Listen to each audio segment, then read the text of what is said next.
we didn't have the resources to go and hire a huge value team, a bunch of value engineers. We wanted to empower our sales reps to do it. And so Decision Link was the vehicle by which we could enable our sales team in the field to be able to execute on value business cases. The world isn't flat anymore, it's round. And you've got to continue to deliver value, and the customer is going to purchase from you multiple times. Especially in a product line like ours, where we talk about the journey to the digital workspace, and it truly is a multi-phased, multi-year journey that people make with you.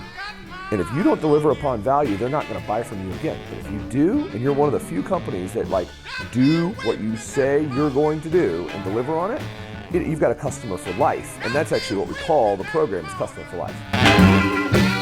It enables the reps to go deeper into their pipelines with a proper value-based, business value transformation conversation. And your middle performers, maybe they would only do a deal like that, and they'd need a lot of support to do it. Top performers are going to get a lot of attention, and they always do in an organization. Your middle performer now has the tools to automate a lot of the delivery of a value-based proposal, and then can go and execute at a much better rate than they probably would have without a tool to help automate and drive these conversations. We're gathering a lot of data. We're gathering a lot of stuff, and it could, eventually help us make, strategic decisions on our own products. Again, when you run it at scale like we do, I can start to see and predict out what reps potentially are, we know the trends, right? If you're going through multiple iterations on a certain account, that's almost as good of a predictor of forecast stage and forecast accuracy as anything that somebody's going to put into. We use Salesforce, most people do. My boss is fiercely, adamant about use the value realizer, do business cases, urging and training. I mean, we spend so much time training our reps on how to do these proper value-based sales. As with any adoption, right, we had the early adopters.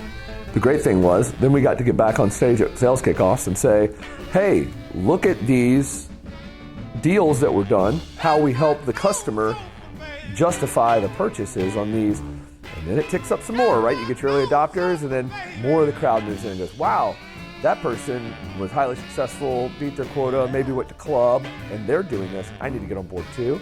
You got my nose! Every investment that a business makes has a business case behind it. It's just, did you write it or did they? Or did your competitor? So we want to be the ones that are bringing that to the forefront early on in a sales cycle. We got to look different because we parade in the door and they've got, all right, here's all the different vendors we looked at, checkbox, checkbox, checkbox, and they, those feature matrices that people build. Here's what we evaluated, and boss, I'm going to spend my budget on this one.